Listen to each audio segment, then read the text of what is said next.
Coming to it, the tradition among Sikhs is that we take a hukum, and I'm sure you guys have seen it after Ardas. There is a hukum really usually taken, and then we take prashad and go home. But I don't know if we fully comprehend the tradition behind it. The tradition essentially is that until then, whatever had happened is all ideas. And some ideas are mature, some ideas are immature, some ideas are great, some are not so great. The reason we take hukum is because we consider that ideas in Guru Granth Sahib are the best ideas. They are the most mature ideas.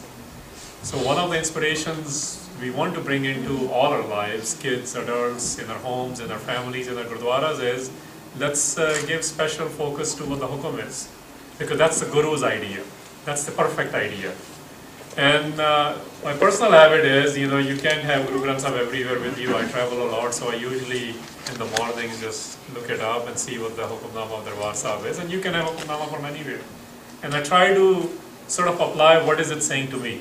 So today's hukum, when we opened it up there, I saw it in the morning from Darbar Sahib, and I'm going to just talk in English about it a minute. This is what it said. It simply said that there is a hidden potential of fire in all of the vegetations in the flora. There is a hidden potential of butter in all of the milk. There is a light hidden in everyone, whether they are high or low. And there is a divine hidden in all the hearts. This is somewhat of a loose English translation. Now, interesting thing is, it's saying hidden. Because, like when you have to create a fire, you don't see the fire, but any of the trees, you have wildfires, you have other things going on, the potential of fire is there. Similarly, those of you have seen your moms or grandmothers make kyo, that's the word in Punjabi, it's basically from the milk it comes out, the potential is there. What it's saying is, anything and everything we see, visibly, from our eyes, and in our mind, because certain things you don't see from your eyes. Every single thing has a divine potential. It's hidden, it's waiting to come out. What this means to all of us is, if I apply it today, or what it's saying to me is, am I able to see that divine everywhere? There are 7 billion people on this earth right now. And you know how we talk about each other. So the way we talk to each other, the way we address each other, even when somebody doesn't like you, do you still see that divine? Because the divine potential is sitting in every single individual. That's the hukum today. Imagine if you felt that divinity in everyone.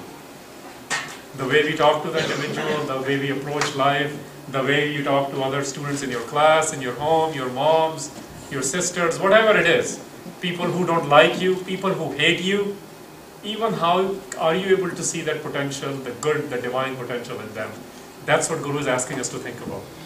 So what that means very simply is, we don't write out anyone. You don't know whose potential will come out when. Just like, the raw potential is there, you don't know who will shine when. And our job really should be, can we create a platform, can we create an environment where people have the ability to shine, they have the ability to take out their full potentials. That's the hukum from today. In the sessions throughout, we will bring some Gurbani ideas, some history ideas, and our personal experiences in our own journeys. Nobody has final answers, guys. We're just going to share with you as your elder brothers in one sense, as facilitators, what are some of these ideas which help us connect with what it means to be a Sikh and what's in Guru Granth Sahib. So with that, the first session focus will be on, what is the Sikhi stuff? All these words we throw into air, what are all these, what does Sikh mean? What does it mean to be a Sikh? How do I become a Sikh? All these ideas of life. And we'll focus more on youth in that perspective. For adults, we'll leave it later. Kulvir Singh. Okay, folks. Waheguru Ji Ka Khalsa, Waheguru Ji Ki Fateh. How many of you are coming from Punjabi class? Okay. So, how many of you didn't have a choice in being here? Some of the parents, I think, do not. Okay. Well, hopefully, if you fall asleep, don't snore. That's my only request. Sleep silently. Where's everybody? Everyone here is from Edmonton, I assume? Everyone is local? Yeah? Originally? I'm originally from Calgary. Don't hold it against me. but I moved to Toronto about 14 years ago for my job after I finished school. So I grew up being a Flames fan and hating the Oilers, but I guess we all hate the Oilers now. One day they'll come back. One day we'll have more Canadian teams in the playoffs, but for now, I guess we cheer for the Raptors, I guess now. Huh? My name is Kulvir. I was born and raised in Calgary. Went to school at University of Calgary, and then moved out to Toronto a few years ago. I have a wife and two very, very energetic young boys, a 3-year-old Mokum Singh and a 1-year-old Saib Singh, who you'll know when they come. They're coming a little bit late, but you'll hear them when they arrive. And I always reflect every time I get a chance to speak. I always look at some of the kids sitting in the front rows, or some of the kids coming to this event, and I said, wow, I remember distinctly when I was on the other side. I distinctly remember when I was pretty much overwhelmed by the whole Sikh experience, where I had a whole bunch of rules that were thrown at me, a whole bunch of do's and don'ts.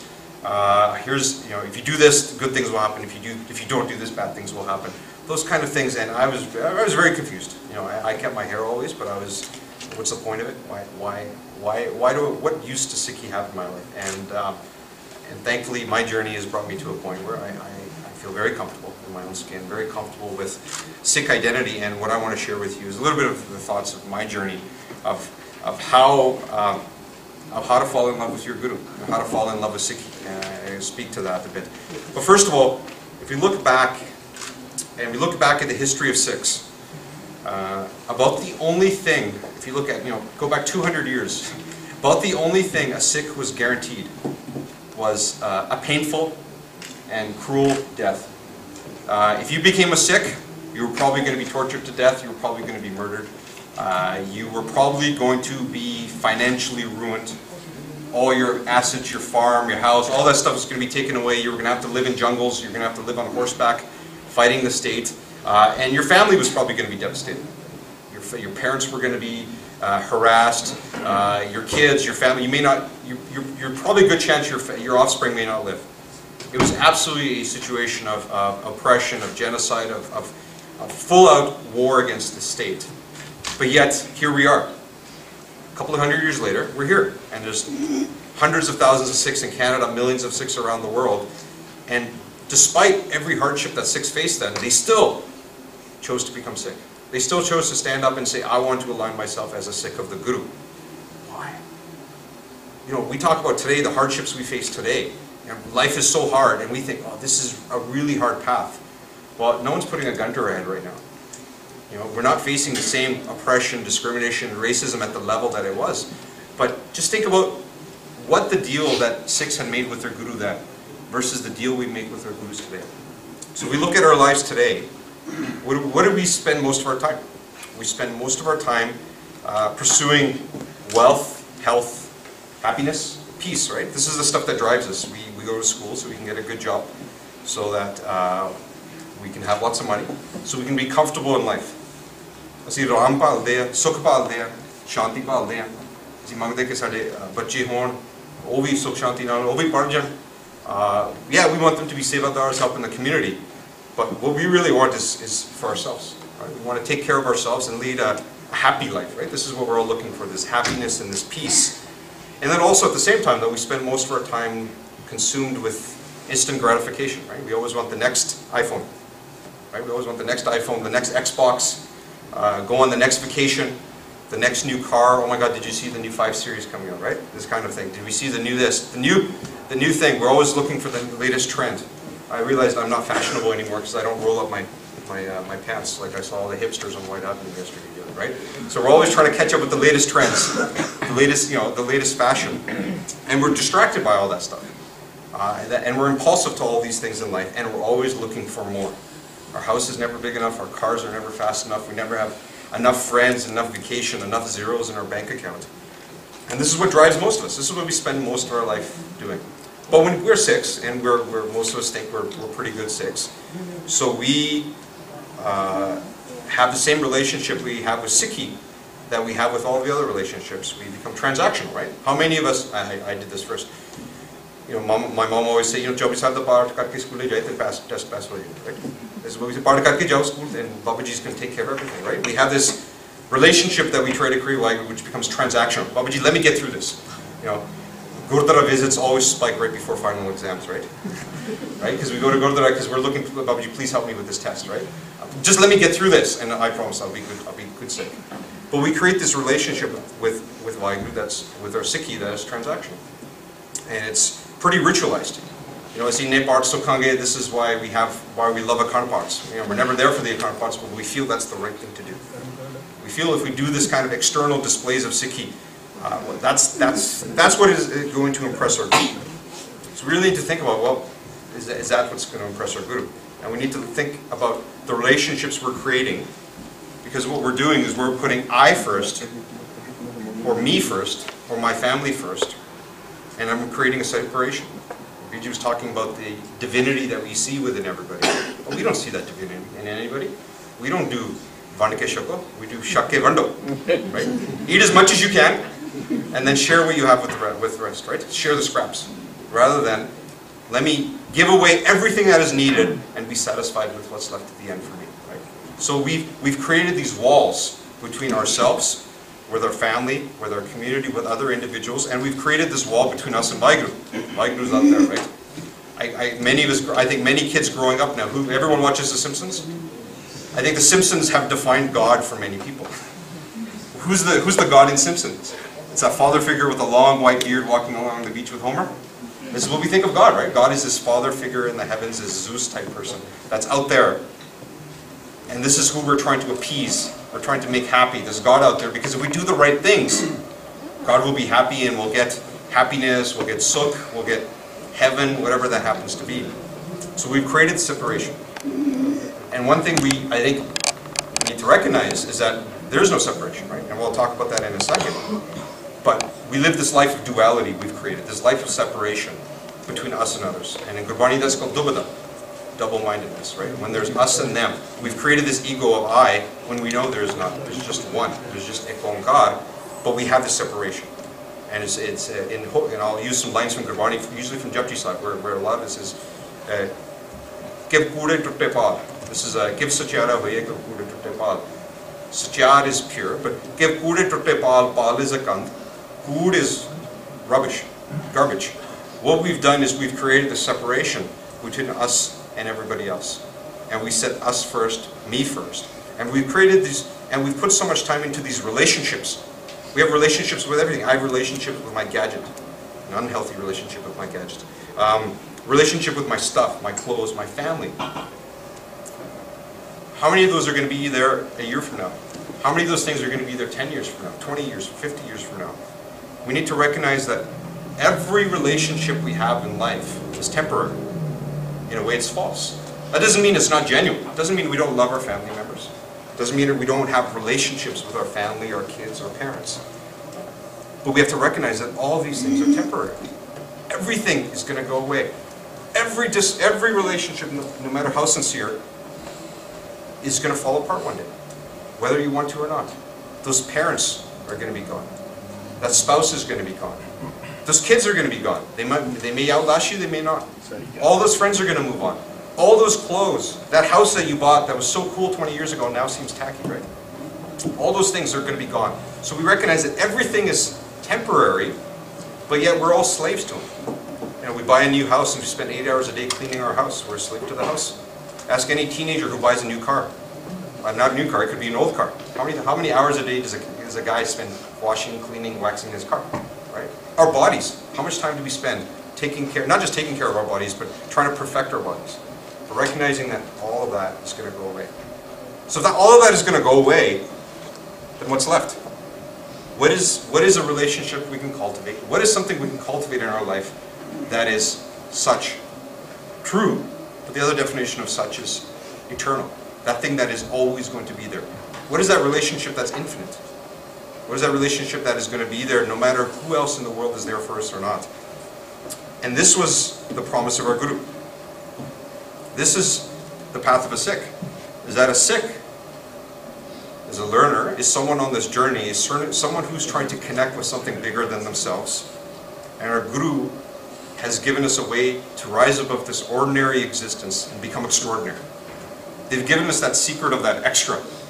That's a difference, right? At the end of the day, people who do amazing, the best basketball players in the world and the average basketball players in the world, there's something extra they do. They're extraordinary, extraordinary. And that's what our gurus gave us. And our guru very simply gave us one simple thing. Simple thing, but profound. Gave us freedom. Mukti. Not mukti, you know, you can think of freedom from life and death and all those things, but our guru came into this world to give us one thing. To free us from all those tanglements, all those things that trap the rest of the world. They made us sovereign. And so sovereign not just in a spiritual sense, but sovereign in a personal sense, in an emotional sense, politically free, socially free, societally free. Free from the fear of death, which consumes most of us. You think of Amrit, we talk about Amrit a lot. Amrit is to die, is the negation of.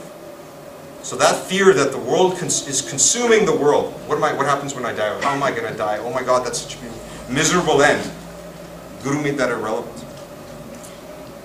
And he said, so the tools we have, Sikhi is to be free. The tools of Sikhi are learning to be free. Our gurus gave us a revolution. So this is quite a contrast to what we spend our time doing. So when we ask in our ardas, what do we ask for? I usually ask for, you know, the usual things. Tandrusti, lambi umra, putta di padai ho jave, putt ho jana, tiyan bhi ho jana, chal tiyan nu saath dange, right? But this is the stuff we ask for. We ask for kids, we ask for wealth, health, happiness, that kind of thing. We don't ask to be free.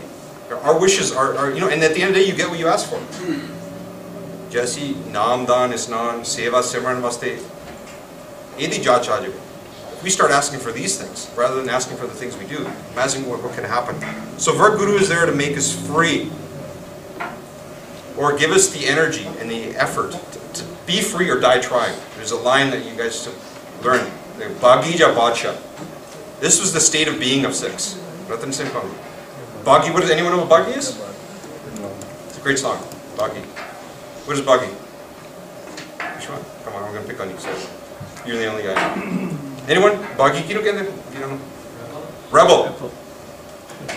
Bagi ja Badsha. What's a Badsha? A king. So Ratan Singh Pangu, who was in the 18th century, he said, Sikhs only have two states of being. Either we're fully sovereign in every realm, or we're in a state of utter rebellion, or we're fighting for that. And we'll die trying. So this was the state that we were in. We were trying to be free in every realm, and it's not just us trying to be free. We're trying to free everybody around us. We're trying to create a society where everyone is free. So when we think of our gurus are not just there to make our lives happy and to take care of our dukha. They're there to free us from every trappings that we have. So that you live in Maya, you live in money, you live in wealth, you live in this, but you're above that. Yeah, you have a nice car, but it's not about the car. You live in society, you may have prestige, you may have a great name, but it's not about the name. It's about your connection with Waheguru. It's about seeing that divinity within everybody. And how does that do? How does the Guru do this? What? Where does it start? Where does Guru Granth Sahib start? It starts with Japji Sahib. Before Japji Sahib is Mool Mantra. At the beginning of Mool Mantra, what's the opening line? Ek Onkar. So what is Ek Onkar? What do we like saying? There is one God. Okay. So first thing we got to do is stop using this word God. This is not a Sikh word. For us, God conjures up all these. It has all these connotations of how other faiths conceive of the divine, and it's usually the father figure or this very vengeful kind of being out there. So for us, there's just the other way of saying it. There is just one. There's one. Period.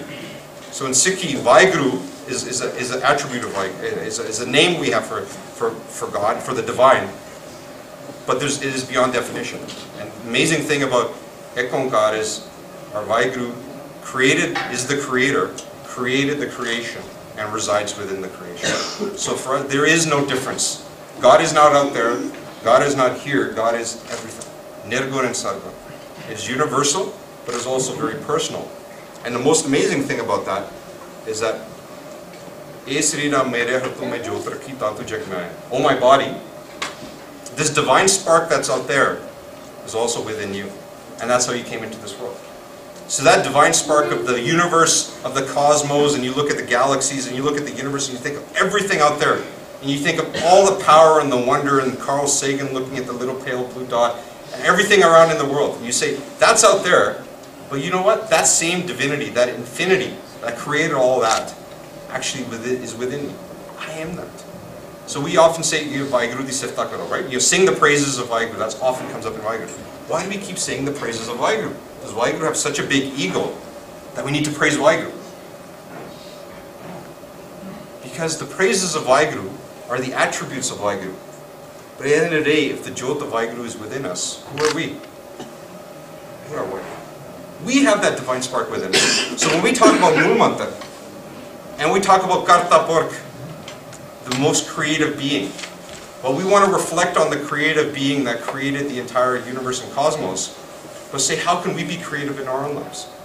We have that same power within us. When we talk about Nirpao, Nirvad, without fear and without enmity or hatred. How do we become a Nirpao, Nirvad? These aren't just characteristics of Vaheguru. We connect with these characteristics, these attributes of Vaheguru, so we can bring them into our own life. So we ourselves can become Nirpao. That we're fearless because we are connected with one. And we're without hatred because we see divinity within everybody. So we start connecting with Vaheguru and we start seeing that essence of Vaheguru that is out there is within us. So, Man tu Jyot Sarup hai, apna mool pashan. Mind, man, Jyot, what is Jyot? Anyone know what a Jyot is? Light. Man tu Jyot Sarup hai. Recognize that conscious, that essence of the universe is within you. That divine spark is within you. Apna mool pashan. Mool is the base, the foundation, the essence, the source. Pashan, kuchi no pashanani. Kuchi pashano ko bandhanu pashano. So recognize. This is why we're here. Recognize that you've come into this world with this divine spark of divinity, that we are connected with the infinite from birth. Somehow we've forgotten about that. But that's why we're here. Not to find a heaven or a hell or work towards something in the future. No one's come back from there to tell us what happens afterwards. But for Sikhs, it's all about the here and now. Heaven is every moment you're in connection with divinity. Every time you see that divine within the world, within the environment, within nature, within every person you interact with, and you're in harmony with them. You're living in hukam. You're living in this divine order. You're living in the flow. What's better than that? How many of you are, anyone who's an artist here? Amateur painter, done any work like that? All of us know when we're in the flow. You're in sports, they call it in the zone. When guys just start, they can't miss a shot. It just happens. It's intuitive. So we know what that is in a daily sense, in a heavenly sense. Now think of when we're getting into that kind of zone and we're connecting with something greater than ourselves. That's heaven for us right now. That's when we're falling in love with Vaheguru. We're falling in love with everything around us. And hell is the opposite of that. And we all know what that, when we feel disconnected from everyone around us and everything from us. When we feel lonely. When we feel like life isn't worth living. When we feel like, what's the point of all this? When we feel like we're not connected to anybody around us, we're not connected with our environment, we're not connected internally. As we're living on autopilot, how many times we drive home and we're like, you're in other spaces, and the whole day goes by, the whole year goes by, and you lead your whole life in autopilot. You're like, man, what have we been doing? It's hell. When you realize that there's a disconnect between what you're here to do and what we've been doing, between our practice and our purpose. And the same thing goes for Dukh and Sukh. Dukh and Sukh are things we've turned into physical things. But the Guru was never concerned with Sukh and Dukh. Physical sense. If the Guru was concerned with physical pain, why would they have sacrificed their own children? Why would they have given their own head to defend others? We're not worried about physical Sukh and Dukh. What we're worried about is our connection with the divine. And our Sukh comes from that connection that happens. And the Dukh, so if we come into Sikhi saying, "Ede naal sanu tandurusti milugi, ede naal assi bimari to dur howange, ede naal sade ghar de vich kade sukh dukh nahi, kade dukh de saath din nahi samne karne pene, koi durghatna nahi honi," that we're never going to have bad days, that life is never going to have ups and downs. I don't think that's what our Guru intended. Our Guru intended to give us such a sort, such a consciousness, such a level of awareness, such a level of being that we rise above everything that happens to us. There's a great analogy in Gurbani in South Asian tradition about the lotus flower. Anyone know what a lotus flower is? It's a flower that sits on a lily pad, right? Where do you see those flowers? Ponds, right? They're beautiful. You ever see them up close? There's these beautiful flowers, white flowers sitting on the lily pad. And usually in the scummiest of ponds. Right? Where it smells and it's rank and stuff. That's where you see these flowers. But it's amazing. You look at this flower. That flower is part of the ecosystem there. But somehow it's not. It doesn't smell. It doesn't stink. It's white as snow. It's this beautiful piece sitting in this kind of not so pretty ecosystem. This is the life of a Guru Sikh. This is the life of someone on the path that we live in this world. We're part of this world. We work, we go to school, we have jobs, we do everything that everyone does, but yet we sit above it all. We have a different consciousness because we have a different purpose. Yes, we gain money. Yes, we have all the networks. We do all those things. But that's not why we're here. We're here for something different. We're here to be free. We're here to fight for our freedom and the freedom of others in every realm. So, if this is why we're here, my body, why are you here? Gobind Mil ki eteri bariya. Gobind, Vaheguru, Milan ki eteri bariya. Milna is to meet. Eteri bariya. This is your time.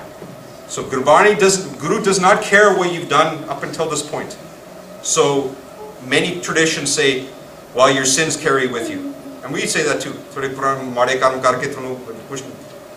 Guru Nanak spent his time with the lowest of the low. You know, right now we say Madi society na nahi melvartana, or don't hang out with those people that are bad. Guru Nanak actually went out of his way to hang out with the lowest of the low, the creepiest of the creepy, the sketchiest of the sketchiest people, because he saw Vaheguru in every single one of them. And he said that no one is beyond redemption. And he said, and all of Guru Tegh Bahadur's Bani is, you've wasted your whole life, and you keep waiting for tomorrow.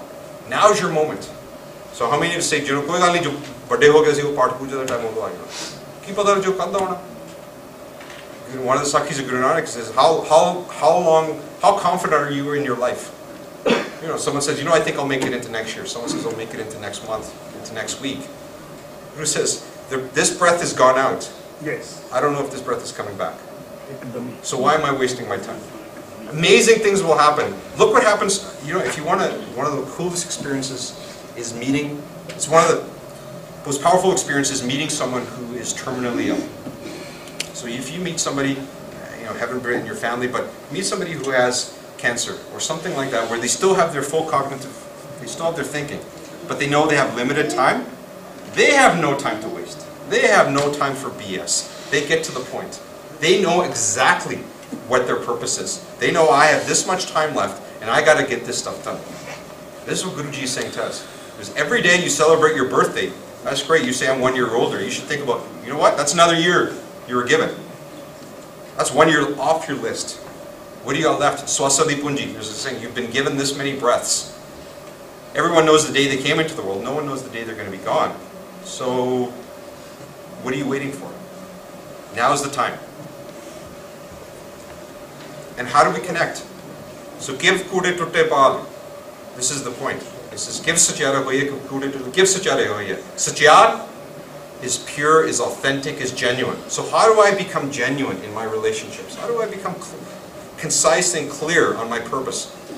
And it says, Hukam razai chalna nanak likhana. Hukam. What is hukam? Koi hukam thode de chalonda? Well, order. Right? It's when someone says, so hukam. Hukam razai chalna. Hukam de raza de chalna. So how do you break the separation between me and everything? How do I recognize that there is only one? And it's learning to live within that divine order. And what is that divine order? That's pretty out there. Well, this is why we have a guru. So what is a guru? What is the definition of a guru? Anyone know? What's a guru? Come on. Say it every day. Hanji. Vaheguru, the messenger. Messenger, Vaheguru. Very good. So what a guru? When someone say he's a man, that guy's a guru in hockey, or a golfing guru, or something like that. What are they trying to say? Teacher. Teacher. So in one way, he's a teacher. So anyone know what the actual letter guru means? Anji? Darkness, light. Yeah. So gu is darkness. Ru is light. So guru is literally someone who takes you from darkness to light. Someone who takes you from ignorance to enlightenment.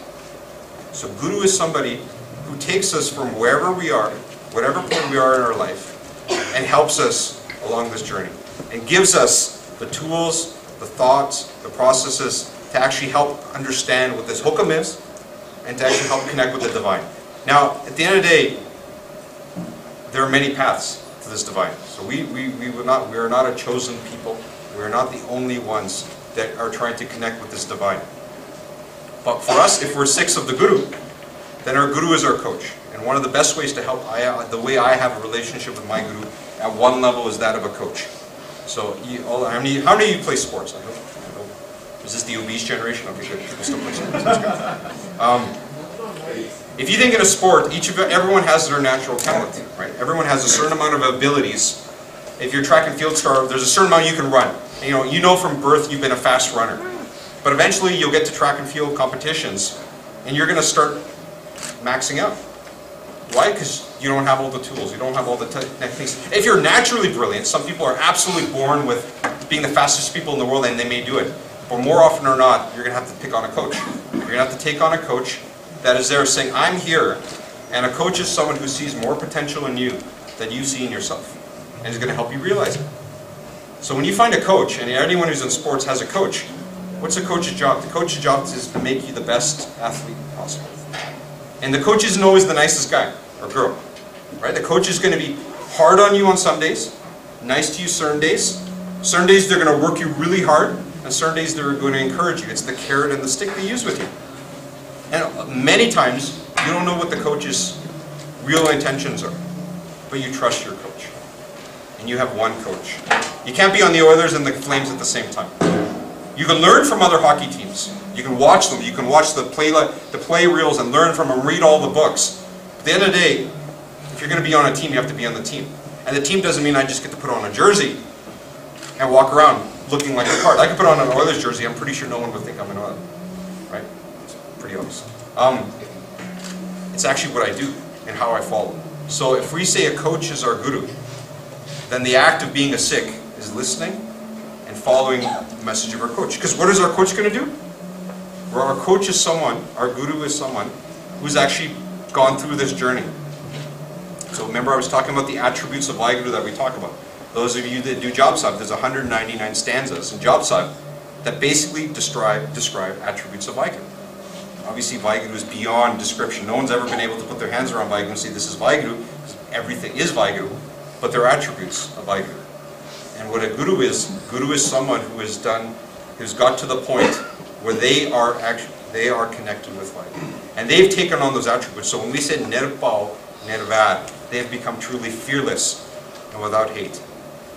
And they've become Ajuni, they've actually risen above birth and death. They've risen above this day-to-day morass that traps all of us. And you know what they've become? They've become Sepang. One word is self-illuminated.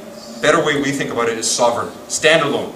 Sepang is something that has no support, doesn't have to rely on anything. They've become fully realized. So our Guru is somebody who's actually gone through that journey. This is why we believe our Gurus are perfect, because they've actually become Vaheguru. So if that's our Guru, that's someone we can hitch our wagon to. And our Guru is someone who's taking us along for that journey, because they say two things to us. Harjan aisa chahiye jaise Hari hoye. He said, you come with us, you follow this path, and you become a servant of Hari. What am I going to make you? Aisa jaisa Hari hoye. I'm not just going to keep you under me. I'm going to make you my equal, and I'm going to help you realize Vaheguru as well. Khalsa mera roop hai khals. So when our Guru created the Khalsa, he didn't create something subordinate.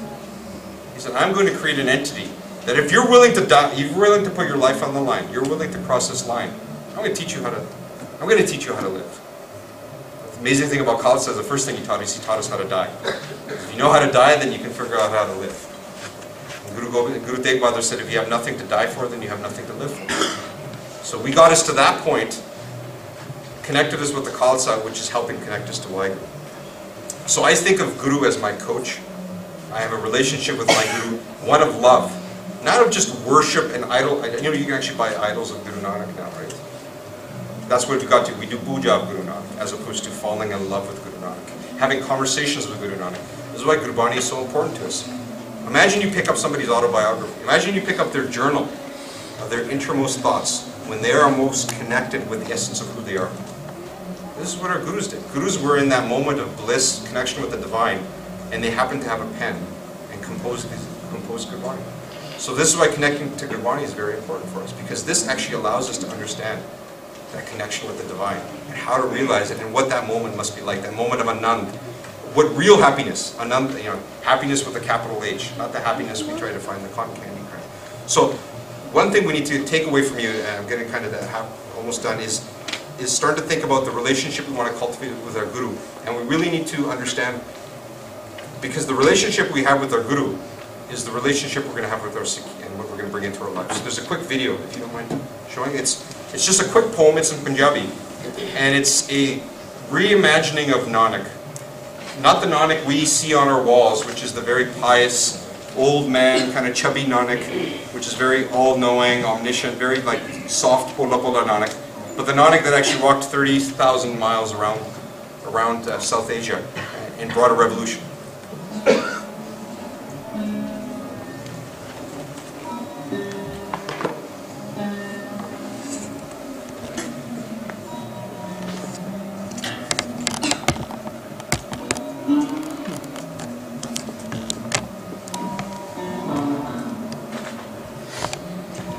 ਮਾਫ ਕਰਨਾ ਸਾਡੇ ਲਈ ਬਹੁਤ ਮੁਸ਼ਕਿਲ ਹੈ ਨਾਨਕ ਦੀ ਅਸਲੀ ਤਸਵੀਰ ਦਾ ਧਿਆਨ ਧਰਨਾ ਪੈਂਡੇ ਦੀ ਧੂੜ ਨਾਲ ਲੱਥਪੱਥ ਪਿੰਜਣੀਆਂ ਤਿੜਕੀਆਂ ਅੜੀਆਂ ਨੇਰੀ ਨਾਲ ਉੜਦੀ ਖੁਸ਼ਕ ਦਾੜੀ ਲੂਆਂ ਬਰਫਾਂ ਦੀ ਝੰਡੀ ਪਕਰੋੜ ਚਮੜੀ ਗੱਲਾਂ ਦਾ ਚਿਪਕਿਆ ਮਾਸ ਤੇ ਚਿਹਰੇ ਦੀਆਂ ਉਭਰੀਆਂ ਹੱਡੀਆਂ ਦੇ ਡੂੰਝ ਦਰਦੀਆਂ ਮੱਲੀਆਂ ਤੇਜ਼ ਅੱਖਾਂ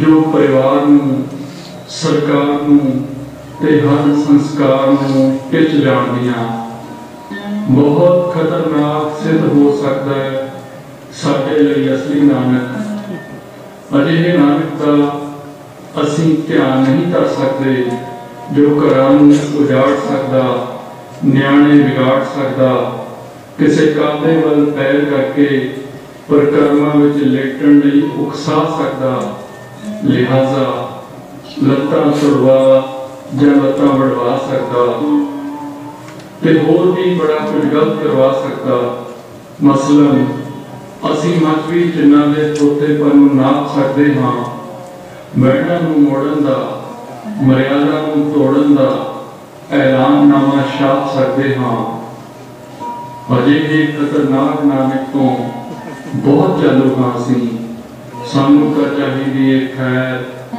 ਸੁਖ ਸ਼ਾਂਤੀ ਸਾਨੂੰ ਤਾਂ ਚਾਹੀਦੀਆਂ ਨੇ ਮਿੱਠੀਆਂ ਦਾਤਾਂ ਵਧੀਆਂ ਵੇਲਾਂ ਤੇ ਵੇਲਾਂ ਨੂੰ ਲੱਗਦੇ ਰੁਪਈਏ ਸਾਨੂੰ ਤਾਂ ਸੋਭਾ ਸਿੰਘੀ ਮੂਰਤਾਂ ਵਾਲਾ ਨਾਨਕ ਹੀ ਸੂਟ ਕਰਦਾ ਸ਼ਾਂਤ ਲੀਨ ਲక్ష్ਮੀ ਦੇਵੀ ਵਾਂਗ ਉਠਾਇਆ ਆਸ਼ੀਰੀ ਹੱਥ ਚੋਂ ਫੁੱਟਦੀ ਮਿਹਰ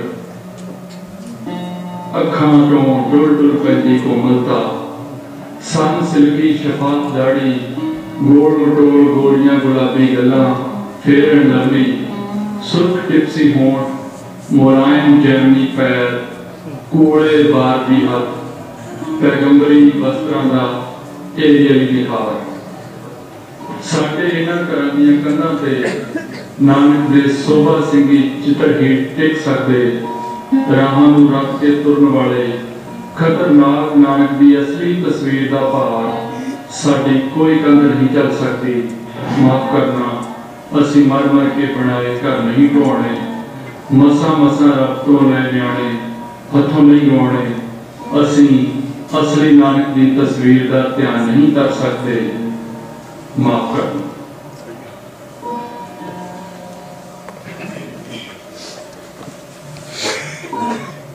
So I talked originally about Sikhs in history and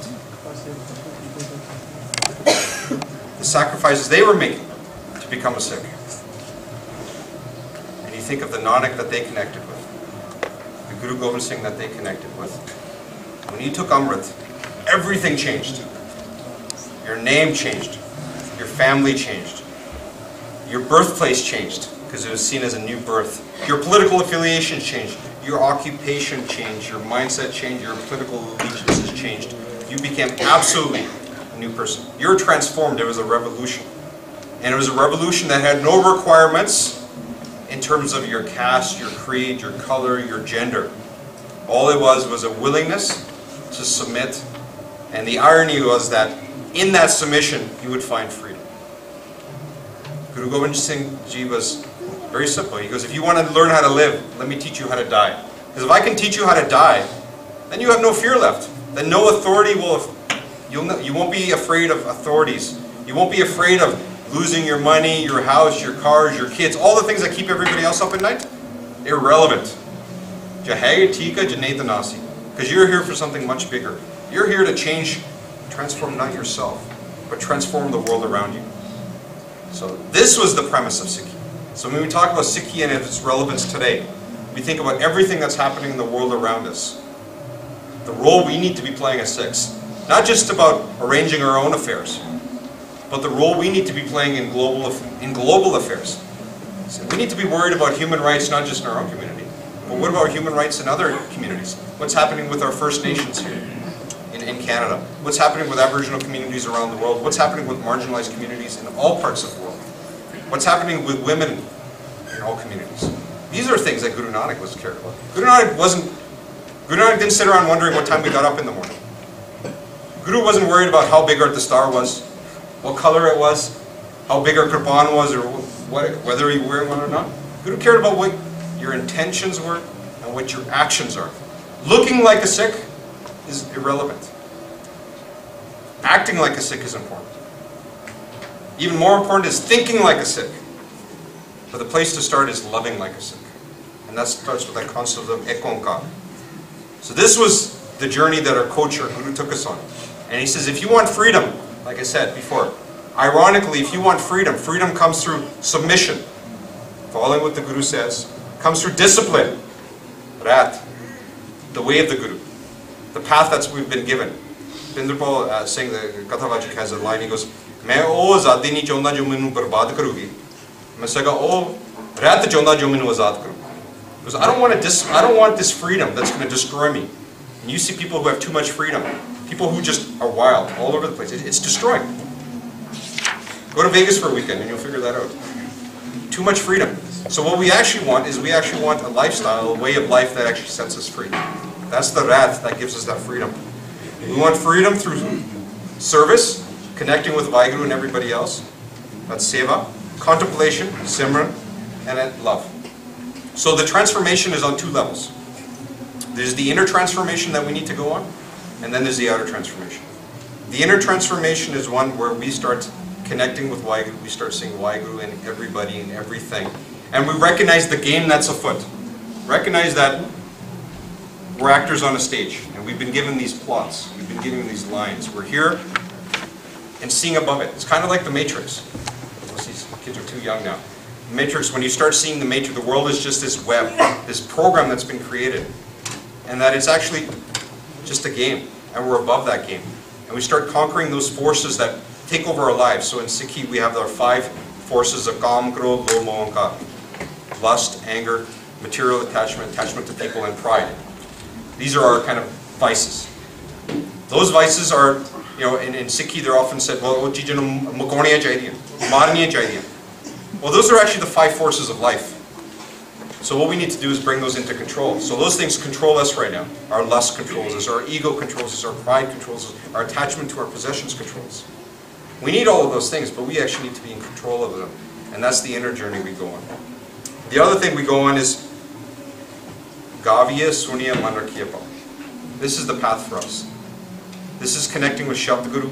Our Gurus were, like I mentioned, the Guru Granth Sahib is full, 1430 pages of connection with the divine. It is a path, it is a way for us to learn about the universe, learn about Vaheguru, learn about Guru and how to connect to this divine through Guru. So connecting with Sikhi is connecting with Shabda. It's connecting with our Shabda Guru. At the end, our Guru, after our 10 Gurus, our Guru transferred to the Guru Granth and the Guru Panth. So we're the arms and legs of the Guru, out there to actually do the work of the Guru, but the heart of the Guru, the mindset of the Guru, the values of the Guru. Our Guru Granth Sahib is not a book of rules. So don't go looking to Guru Granth Sahib for, how do you do this? What does Guru Granth Sahib have to say on this, on this, on this? Guru wanted us to think. Guru didn't want to say, just follow these rules. So Guru Granth Sahib teaches us how to think. He gives us the values, the purpose, the principles on how to see the world through that sense of one, that sense of love, so that when we come to issues of the day, we actually have discretion and we can apply those. So don't have this, well, where does it say in Guru Granth Sahib that we can't do this or do this? It doesn't. We need to think like Sikhs, so that when we come across situations, we're applying them to our lives. And if we're starting to have that inner transformation, well, then we're getting ready to do Seva. And we're getting ready to sacrifice ourselves when that call comes. And that brings us to our outer. So this is the Sant and the Sipai, the saint and the soldier. This is the duopoly of, this is the dual characteristic of the Sikh, is that we are internally, like saying, we have that connection with the divine. We see divinity within everybody. But when we see the divinity and the sovereignty of others being put at risk, being marginalized, we don't sit back. And that's where the soldier comes out. That's where the activist comes out. So Guru Nanak didn't go around just saying, that's really bad what's happening to those people. He went there and he put himself in harm's way over and over again, and he stood up for them. Other gurus, all the same jot, the same mindset, put themselves in harm's way. And at the end of the day, we're the people that say, I may not believe what you believe in. What you believe is the antithesis of what I may believe. That's irrelevant. But I will fight to the death for your right to believe. That was Guru Tegh Bahadur. Guru Tegh Bahadur didn't just die for the Hindu community. He was defending freedom of speech, freedom of conscience, freedom of religion, freedom of association. That I may not believe what they believe, but that has nothing to do with it. They're divine, they are sovereign beings, and they have the right to do that. They have the right to believe whatever they want, and I will stand up for that. This is the path, this is the outer path. But you're only going to have that if you have that connection with the divine on the inside. And this Sikhi is not then reserved for a Gurdwara. Our Gurdwaras are not just places of worship as we've turned them into. They're places of learning. They're places where the community comes together. Because one of the fundamental principles for us is to connect with the divine is we need people on the path. And that's Sangat. And Gurus understood peer pressure. Right? You hang out with negative influences all day, that's going to rub off on you. You hang out with positive people all day, that's going to rub off on you. So you find people along for the journey. And this is why you have such it's great to see in Edmonton the Sangat coming together. Because we're all here for the journey, even though our journey is individual. We all have our own relationship with the Guru we're trying to cultivate. But we're all working together towards the same purpose. And Sangat is not just for sitting here and singing the virtues of Vaheguru. It's to bring those virtues into our life and then to act on those virtues. So think about where there's an opportunity to get involved in the community. If we think divinity exists in everybody, then we should be doing something about it. When we see people marginalized, when we see hungry people, and not just hunger, that's the easy one to do. And I'm with the Seva Food Bank in Toronto. Giving food to people is easy. But that's actually not the Sikh way. Sikh way is not to create more dependencies. Remember, our job is to free people, because the Gurus have freed us. So when someone comes to the langar, and all we do is we just give them a meal and say, don't worry, when you're hungry, come to us, we'll take care of you. That's not what that's not. Our job is to get them back on their feet so they're productive members of society, so they can go out and feed other people. So as Sikhs, our Gurus took us from dependency and in slavery to self-reliance and independence, sovereign.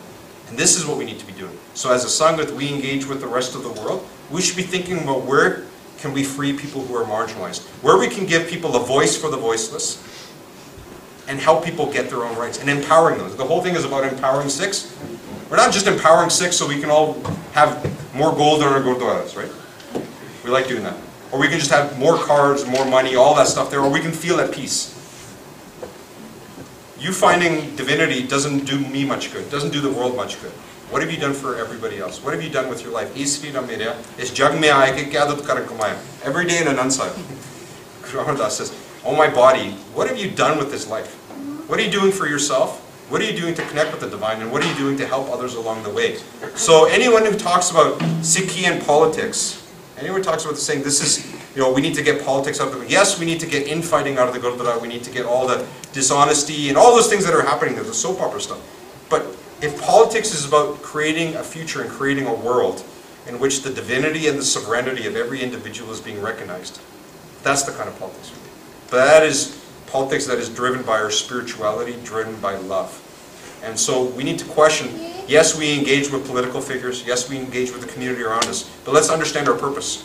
Our purpose is to create a Begampura. This is line of Begampura is the city without sorrows. It's a city where there's no second and third class citizens. That's what we need to be working towards. So while we have the inner development, we need the outer development. And sometimes we jump to the outside. We love helping others. We need to work on ourselves. So just apne guru naal nahi jodna, apne bachchiyan naal nahi jodna, te doojiyan nu kya karna.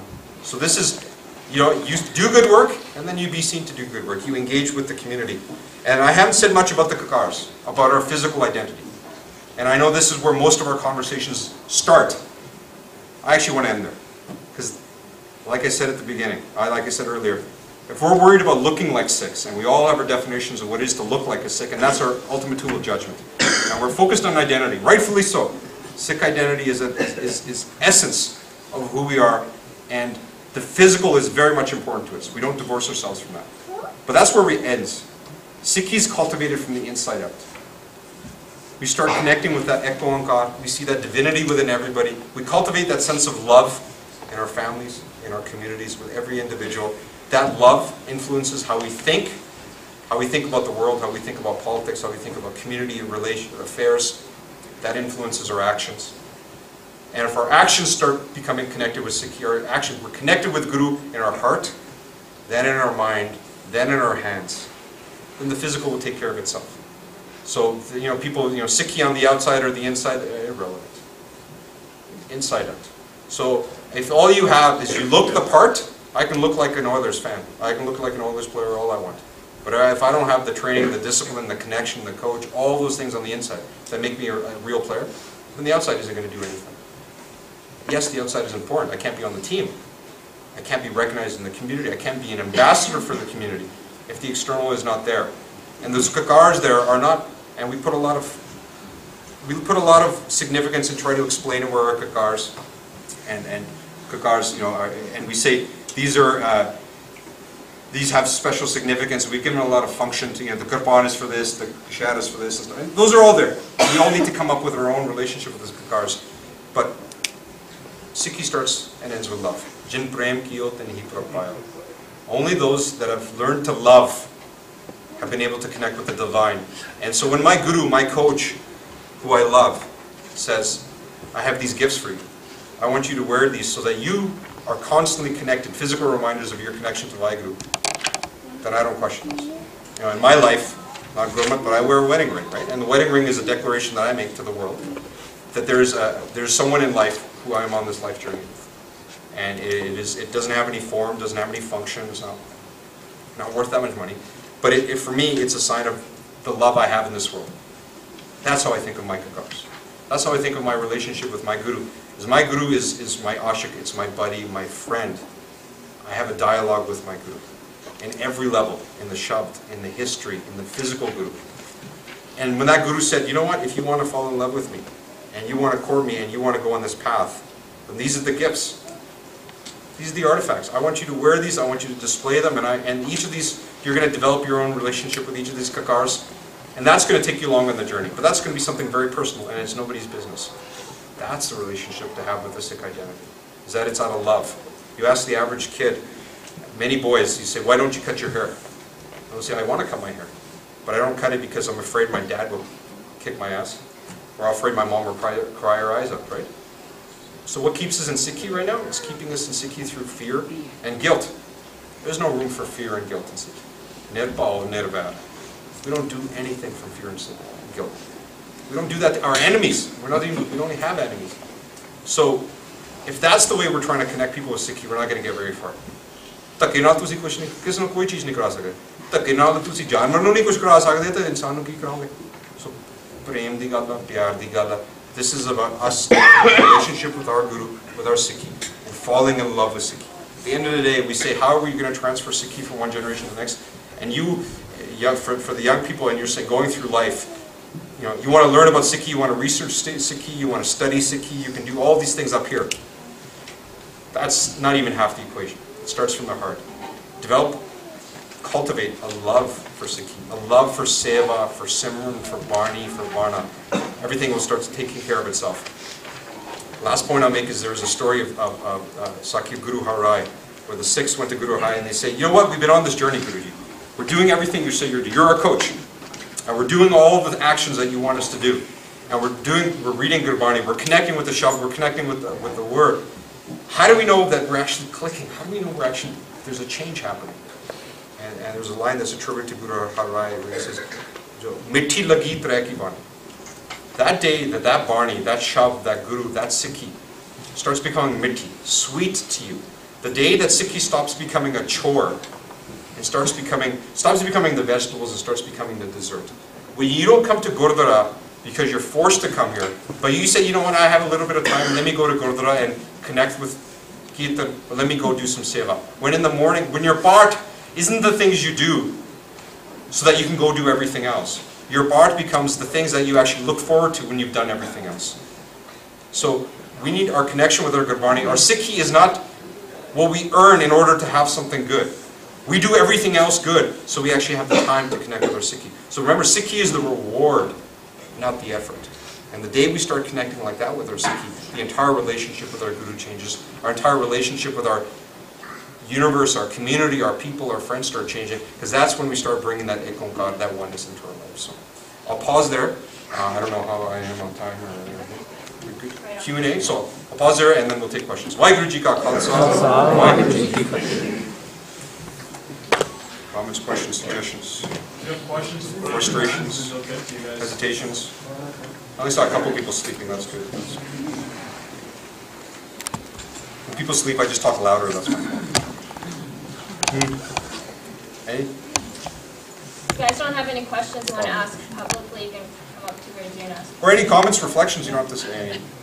Anything I said that was deeply offensive, let's get that out of there. Must have been something. You're a Calgary fan. Yeah, a Calgary fan, other than my Calgary fans.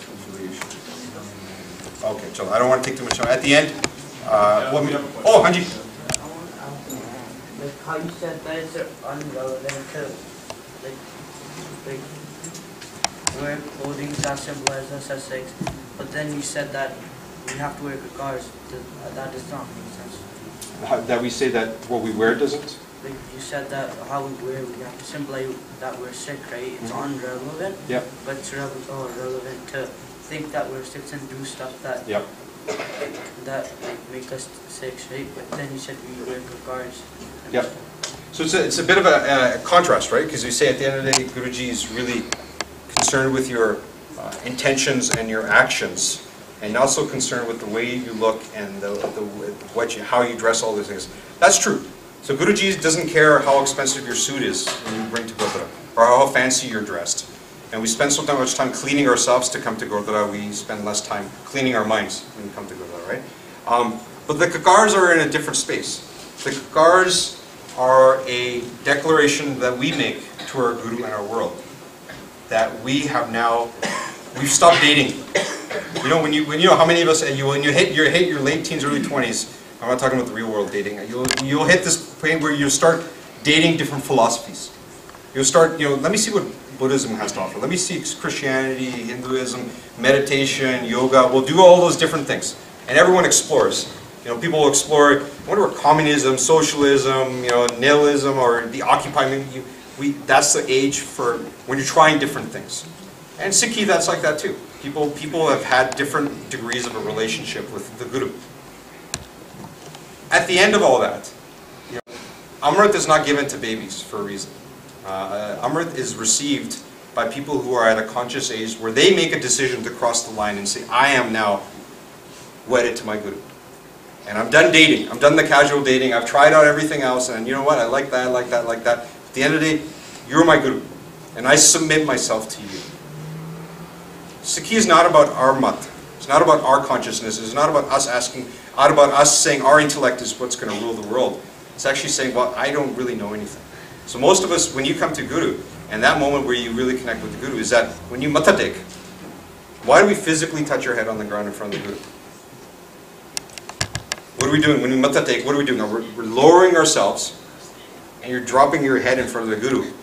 It's a gesture that, you know what? My mind is full of thoughts and intellect, and I'm a smart aleck. Iman chanchala.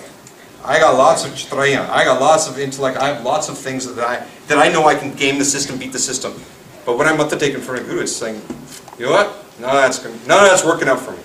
I've tried everything else, and at the end of the day, I'm still miserable. I've tried all that, and I haven't connected with anything. I've tried, I have the car, I have the house, I have all those things. My life is still empty. My life still does not have meaning. You know what, Guru? This is it. I'm here. I'm yours. I got nothing left. That's the point where the relationship with the Guru begins. And when you got nothing left in you, you're saying, I am an empty vessel, and I'm cleaning up my house, so please come into my house. Please come into my heart, Guruji. That's the point. And when you're at that point, and the Guru picks you up, then there's no question of why do I do this, why do I do that. Then when you have a coach, and you have 100% faith in your coach, you make it happen. So when the Guru says jump, you say how high.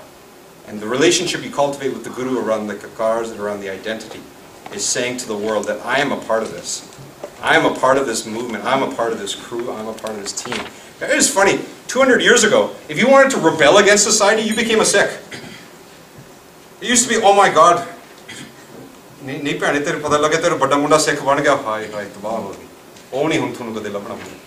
you wanted to rebel, you run away from house and you become a Sikh. If you wanted to fight the system, fight the establishment, you became a Sikh. This was, if you wanted to rock the vote, rock the system, fight political powers, stand up for other things, you became a Sikh. And just like a gang has its colors and its crew to tell the world what it was about, you were called something. People would be like, this person stands for something.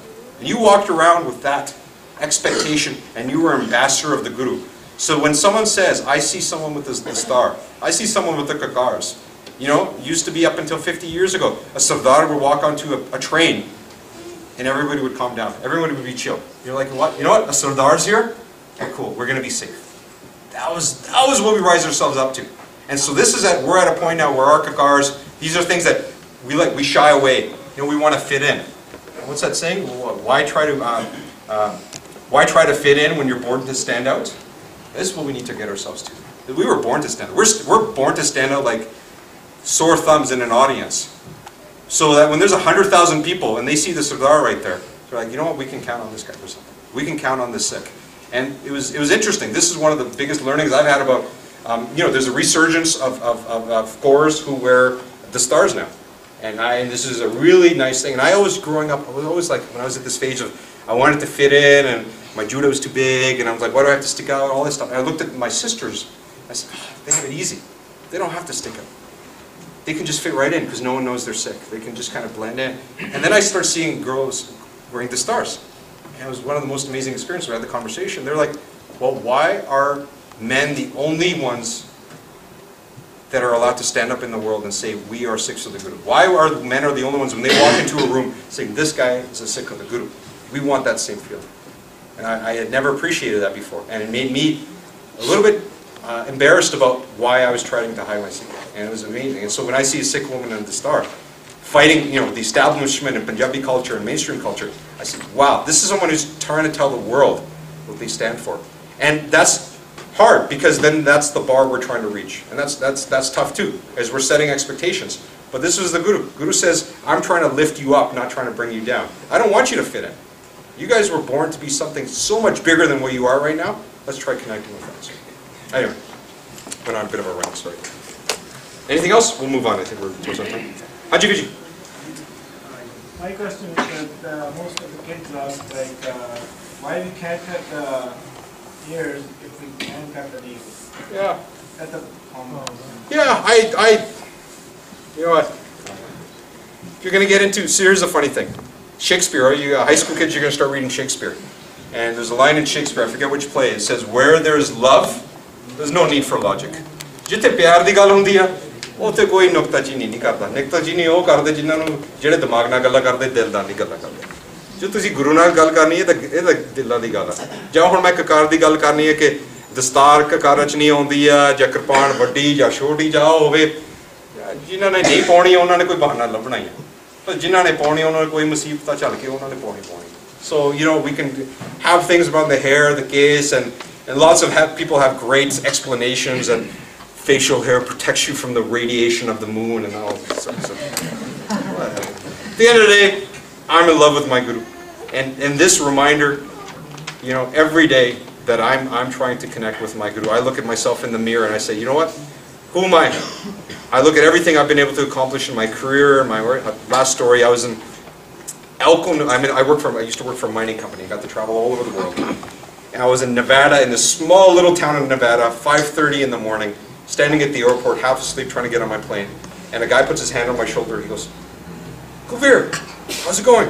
I look back, and it was this random Gora guy, right? He was like, mid-40s. I didn't recognize. He goes, "Don't you remember me? From Calgary, Western Australia, from like 5 years ago." And I happened to be at a conference, and I met this guy there, and we hung out for a day or two at this conference. I'd long since forgotten about him. He didn't forget me. On the other end of the world, at 5:30 in the morning, he saw me, he came up and he remembered me. And then we get on the plane, and then we get off, and he proceeds to then tell every one of his employees, of his coworkers, about who the Sikhs were. He goes, "Oh my God, I got to tell you about this guy. This guy's this, this, and this."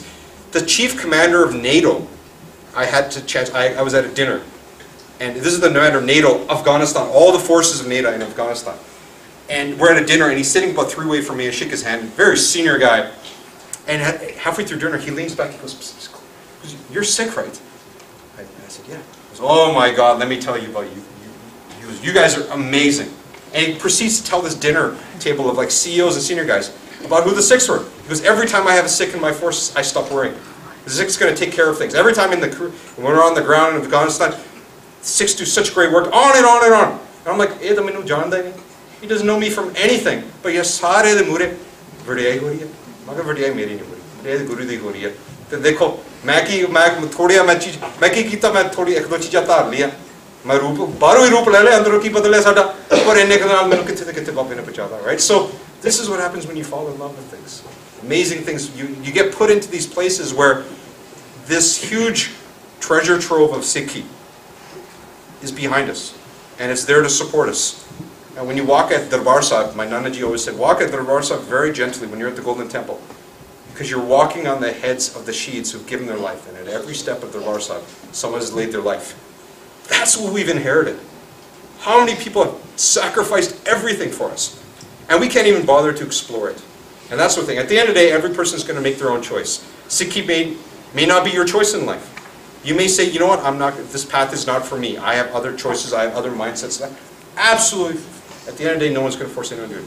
But if you're born into a Sikh family, or you have the chance to be, at least go through the process of exploration. And that's all I ask at the end. And at the end of the day, the choice is yours, and who are we to judge anybody? At the end of the day, it's my relationship with my guru. But and young people, this is the tools that are at our disposal. The internet's there, people are there, there's talks there and stuff. I want to plant the seed of curiosity, and then you're on your way after that. So anyway, with that, Waheguru Ji Ka Khalsa.